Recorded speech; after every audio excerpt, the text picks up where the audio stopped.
खबर तो आपने देख लिया होगा। आखिरकार नीतीश कुमार के सबसे परम प्रिय मंत्री जो शिक्षा विभाग संभालने के लिए मंत्रालय का उनको जिम्मेवारी दिया गया था, पदभार ग्रहण किया, लेकिन थोड़ी ही देर में इस्तीफा देना पड़ा। ये पूरी खबर अगर आप भारत लाइव के नियमित दर्शक हैं तो आपको पता होगा कि इसकी पूरी पटकथा कैसे लिखी गई थी, कौन था इसके पीछे, क्या कुछ घटनाएं थी। हमने आपको पूरा सिलसिलेवार ढंग से आपको एक एक घटना का जो कुछ भी हो रहा है पहले ही बता दिया था। कारण कि हम जानते हैं कि बिहार की राजनीति कैसे कदम डालती है। शतरंज के विषाद की बात हमने की थी कि किस तरह से शतरंज की चाल में जो मोहरा होता है वो राजा की रक्षा करता है और मोहरा ही राजा को घेर लेता है। अब यह बिल्कुल साफ नजर आ रहा है कि किस तरह से नीतीश कुमार के नजदीक तक पहुंचती जा रही है सारी बातें।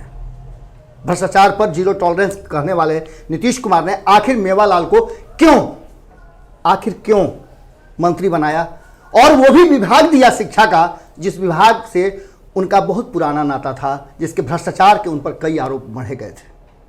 भारत लाइव और संपादक नमन मिश्रा ने लगातार आपको इस पूरी पटकथा का एक एक छंद, एक एक दोहा, एक एक कविता आपको पढ़ के सुना दिया था। जैसे ही मेवालाल का शपथ ग्रहण हुआ, सबसे पहले भारत लाइव ने इस खबर को दिखाया था। आप वेबसाइट पे भी हमारे जाके देख सकते हैं, टाइमिंग देख सकते हैं। हमने आपको बताया था कि यह नीतीश कुमार का सबसे बड़ा कदम है जो उनको बहुत दूर लेके जाएगा उनके सारे आइडियोलॉजी को, और बिल्कुल वैसा ही हुआ। इस पटकथा के पीछे कुछ ना कुछ ऐसा है जो कहीं ना कहीं से गाइड हो रहा है। अब हम इस बात की तस्दीक तो नहीं कर सकते हैं, पर हमने आपको बता दिया था कि मेवालाल वो सबसे कमजोर कड़ी साबित होने जा रहे हैं बिहार की राजनीति में। और नीतीश कुमार के 15 साल और 16 साल में प्रवेश के जो बिहार के मुख्यमंत्री के रूप में उनका कद है उसे बहुत छोटा कर देंगे, और हो भी गया। हमारी खबर दिखाने के बाद मेवालाल पर दबाव बढ़ा और मीडिया ट्रायल के साथ साथ राजनीतिक गलियारों में जबरदस्त चर्चा शुरू हो गई। विपक्ष हमलावर हो गया और कहा जाने लगा कि ऐसे भ्रष्टाचारी को क्यों हटाया गया, क्यों रखा गया। इसी छोटे से भ्रष्टाचार की बात अगर करें तो एक भ्रष्टाचार 2017 में उजागर हुआ था, इसका भी संबंध 2017 से है। 2017 में जब सिर्फ एक ईडी की नोटिस आई थी तो नीतीश कुमार ने सरकार बदल दिया था, पाला बदल दिया था, महागठबंधन से एनडीए के हो गए थे। लेकिन उसी 2017 के इस आरोपी को, जिसने बहुत बड़ा घोटाला किया था, लगभग 150 से ज्यादा प्राध्यापकों की बहाली में अनियमितता और उसको लेकर के भागे तक थे, राज्यपाल तक, ये सारी कहानी हमने बताई थी। आप अगर भारत लाइव के नियमित दर्शक हैं तो आपने इस कड़ी को एक एक शब्द सुना होगा।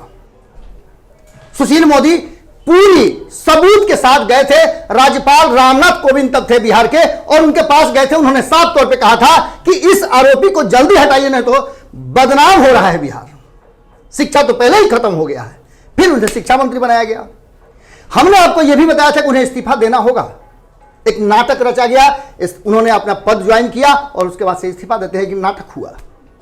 हम जानते थे कि नीतीश कुमार कोई भी काम बहुत आसानी से नहीं करते हैं और त्वरित एक्शन लेते हैं, बिल्कुल वही हुआ।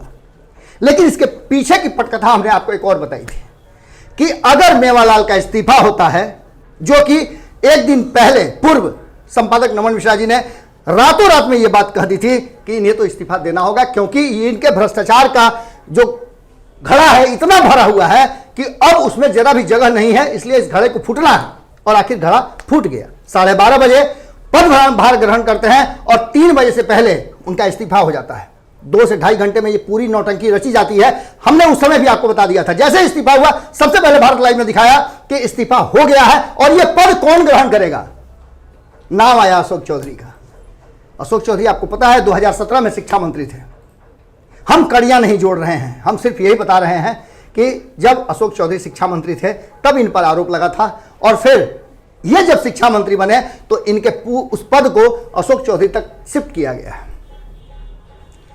आखिरकार अब विपक्ष पूरी तरह से हमलावर है और लगातार तेजस्वी यादव ये बातें कर रहे हैं कि सिर्फ इस भ्रष्टाचारी और भ्रष्टाचार के आरोपी मंत्री को हटाने से, इस एमएलए को हटाने से नहीं होगा, आपको भी इस्तीफा देना होगा, क्योंकि आपने बिहार में जीरो टॉलरेंस की बात की है, क्राइम करप्शन कॉम्प्लेंस की आप बातें करते हैं और उसी रास्ते पर आप निकल पड़े हैं।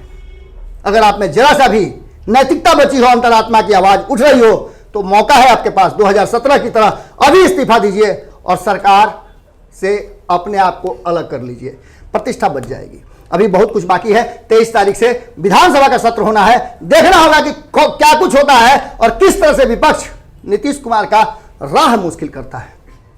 दुश्मनों की संख्या नीतीश कुमार की बढ़ती जा रही है और इसके साथ साथ उन्हें अब अपनी किए गए बिहार की जनता के वादों को भी पूरा करना है। देखना है कि क्या कुछ बिहार की राजनीति में होता है। जुड़े रहें भारत लाइव के साथ, खबरों का सिलसिला यहां कभी नहीं थमता।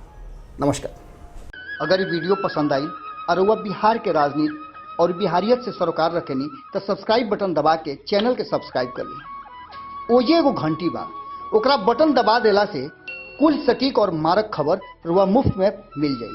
अगर रुआ पत्रकारिता के हमनी के नया प्रयोग में सहयोग कर चाहतानी तो ज्वाइन बटन दबा दी। पेटीएम नंबर नोट कर ली 9386816700। धन्यवाद।